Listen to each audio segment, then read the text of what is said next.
ಬೋಡಾಪುರ ಕಡೆಯಲ್ಲಿ ನಾನು ಹೋರಾಟ ಪ್ರಾರಂಭ ಮಾಡಿದಾಗ ಹೇಳಿದ್ದೆ, ಏನು 50-50 ಅನುಪಾತದಲ್ಲಿ ಅಕ್ರಮ ನಿವೇಶನ ಪಡೆದ್ರೆ ಎಲ್ಲ ನಿವೇಶನಗಳನ್ನು ವಾಪಸ್ ಬರೋವರೆಗೂ ನಾನು ಹೋರಾಟ ಮಾಡ್ತೀನಿ ಅಂತೇಳಿ, ಆ ಒಂದು ಹಿನ್ನೆಲೆಯಲ್ಲಿ ನಾನು ನಿರಂತರ ಹೋರಾಟ ಮಾಡೋವಂಥದ್ದು, ಸಂಬಂಧಪಟ್ಟ ದೂರ ಅರ್ಜಿ ಕೊಡುವಂಥದ್ದು, ಮನವಿ ಪತ್ರ ಕೊಡುವಂಥದ್ದು ಎಲ್ಲನೂ ಮಾಡಿದ್ದೆ. ಹೀಗಾಗಿ ಸರ್ಕಾರ ಮತ್ತು ಇದರ ಹಿನ್ನೆಲೆಯಲ್ಲಿ ಸರ್ಕಾರ ರಚನೆ ಮಾಡಿದಂಥ ಸಮಿತಿಗಳು ಕೂಡ 50-50 ಅನುಪಾತದಲ್ಲಿ ನಿವೇಶನ ಕೊಟ್ಟಿರೋದು ಅಕ್ರಮ ಅಂತೇಳಿ ವರದಿ ಕೊಟ್ಟರ ಹಿನ್ನೆಲೆಯಲ್ಲಿ ಸರ್ಕಾರ ಅನಿವಾರ್ಯವಾಗಿ ಈ ಒಂದು ಆದೇಶವನ್ನು ಮಾಡಿರೋವಂಥದ್ದು. ಆದರೆ ಆದೇಶವನ್ನು ಮಾಡೋವಂಥ ಸಂದರ್ಭದಲ್ಲೂ ಕೂಡ ಕೆಲವು ಗೊಂದಲಗಳ ಒಂದು ಉಲ್ಲೇಖವನ್ನು ಮಾಡಿ ಆರೋಪಿತರಿಗೆ ಅನುಕೂಲ ಮಾಡೋ ರೀತಿಯಲ್ಲಿ ಒಂದು ಕಂಡುಬಂದಿದೆ. ಸೊ ಈ ಬಗ್ಗೆಯೂ ಕೂಡ ನಾನು ಇವತ್ತು ಮನವಿ ಪತ್ರವನ್ನು ಕೊಡ್ತಾಯಿದ್ದೀನಿ.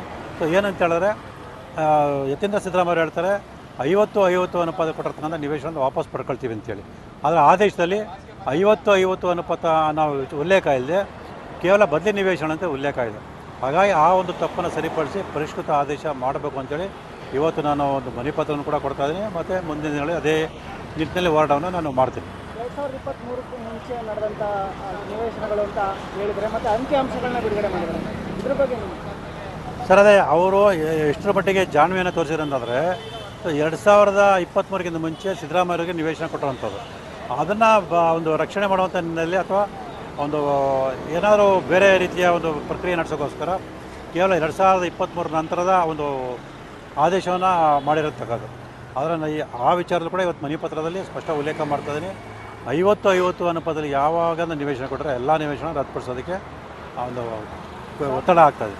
1100 ಸೈಟ್ಗಳು ಮೆನ್ಷನ್ ಮಾಡ್ತಾ ಇದ್ದಾರೆ, ಇದಕ್ಕಿಂತಲೂ ಜಾಸ್ತಿ ಇದೆ ಅಥವಾ ಅಕ್ರಮವಾಗಿ? ಸರ್ ಆದೇಶದಲ್ಲಿ 1000 ನಿವೇಶನದ ಯಾವುದೇ ಉಲ್ಲೇಖ ಇಲ್ಲ. ಯತೀಂದ್ರ ಸಿದ್ದರಾಮಯ್ಯ ಅವರು ಉಲ್ಲೇಖ ಮಾಡಿರೋಂಥದ್ದು. ಆದರೆ ನನ್ನ ಪ್ರಕಾರ ಈಗಾಗಲೇ ಮಾನ್ಯ ನ್ಯಾಯಾಲಯಕ್ಕೆ ಅರ್ಜಿ ಸಲ್ಲಿಸಿರೋ ಪ್ರಕಾರ ಇದಕ್ಕಿಂತ ಹೆಚ್ಚಿನ ನಿವೇಶನಗಳು ಬಾಕಿ ಇದೆ.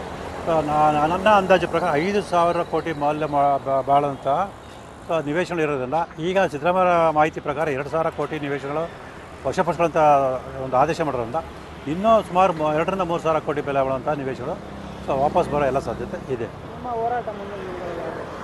ಖಂಡಿತವಾಗಲೂ ನಾನು ಏನು ಪ್ರಾರಂಭದಲ್ಲಿ ಹೇಳಿದೆ ಅದೇ ರೀತಿ ಈಗಲೂ ಕೂಡ ಹೋರಾಟವನ್ನು ಮುಂದುವರಿಸ್ಕೊಂಡು ಹೋಗ್ತೀನಿ. ತಾರ್ಕಿಕ ಅಂತ್ಯ ಕಾಣಿಸೋರ್ಗು ಅಂದರೆ 50-50 ಅನುಪಾತದಲ್ಲಿ ಕೊಟ್ಟಿರ್ತಕ್ಕಂಥ ಎಲ್ಲ ನಿವೇಶನಗಳು ಸರ್ಕಾರಕ್ಕೆ ಅಥವಾ ಪ್ರಾಧಿಕಾರಕ್ಕೆ ವಾಪಸ್ ಬರಬೇಕು. ಮತ್ತು ಅಕ್ರಮವಾಗಿ ನಿವೇಶನ ಹಂಚಿಕೆ ಮಾಡಿದಂಥ ಮತ್ತು ಅಕ್ರಮವಾಗಿ ನಿವೇಶನ ಪಡೆದಂಥ ಎಲ್ಲ ತಪ್ಪಿತಸ್ಥರಿಗೆ ಶಿಕ್ಷೆ ಆಗಬೇಕು. ಅಲ್ಲಿಯವರೆಗೂ ಹೋರಾಟನ ಮುಂದುವರಿಸ್ಕೊಂಡು